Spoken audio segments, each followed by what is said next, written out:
Je lis du livre de 1 roi 18, versets 13 et 14.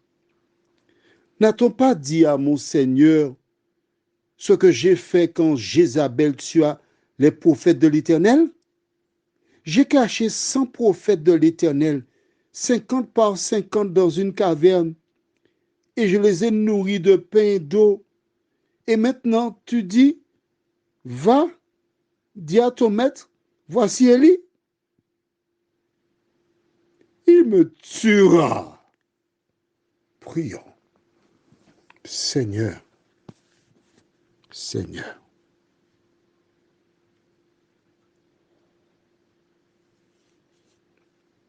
Quel stress sur Abdias. Quelle peur. Tandis que nous lisons la parole, ô Dieu, de nous aider à avoir la crainte pour toi et non pas des hommes. Parce que tu n'abandonnes jamais tes enfants. Merci de nous garder, de nous diriger, de nous faire du bien. Au nom de Jésus. Amen. Waouh, c'est chaud sur Abdias, hein? Maman. Il a une foi débutante.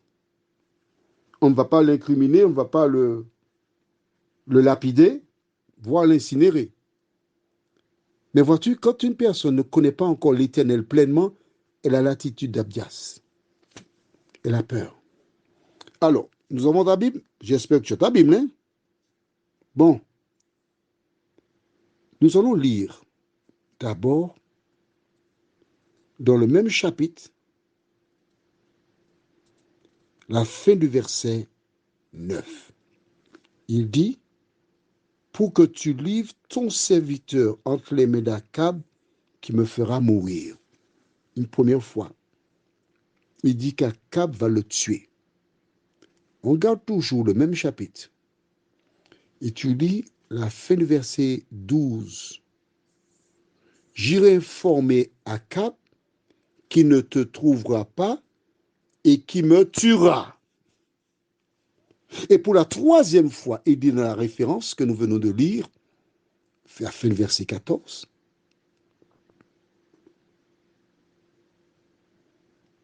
va, dis à ton maître, voici Élie, il me tuera. Maman, 3 fois. En très peu de temps, Abdias, pour lui, il est mort. Il est mort. Il ne faut pas nommer le nom d'Élie. Si tu nommes ce nom-là, tu es mort. 3 fois.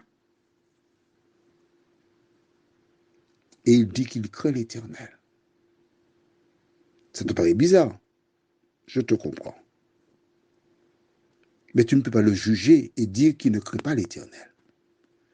Il a démontré, il a expliqué qu'à prendre des prophètes de l'Éternel, 100 prophètes, trouver la caverne appropriée, les mettre dans la caverne, les nourrir pendant 3 années de sécheresse, prendre le pain et l'eau du roi pour s'en occuper. Il ne faut pas me dire qu'il ne craint pas l'Éternel. Hein. Il craint l'Éternel. Mais oui, il craint l'Éternel. Il aurait pu ne pas se mêler. Il dit, bon, c'est pas moi, le bon Dieu va s'occuper d'eux. Hein. Je m'occupe de moi. Seigneur, occupe-toi des prophètes parce que ma vie... Non, il s'est mouillé.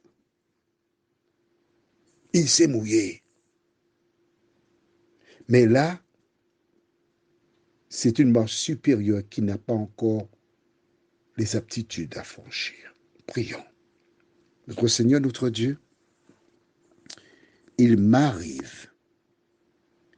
arrive de juger celles et ceux qui, parfois, manquent de foi. À travers l'histoire d'Abdias, nous réalisons que la personne qui commence une relation avec toi, elle peut avoir une foi défaillante.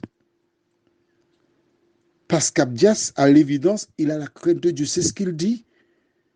Son attitude vis-à-vis des prophètes le confirme. Élie aussi dit avoir la crainte de Dieu. Mais ce sont 2 comportements différents.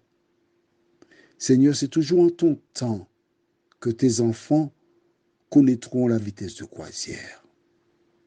Merci de soutenir les faibles, ceux qui sont comme Abdias, et permet que nous ne puissions jamais condamner, critiquer, juger quiconque nous t'en prions. Au nom de Jésus pour ta gloire éternelle. Amen. Je te souhaite une bonne journée.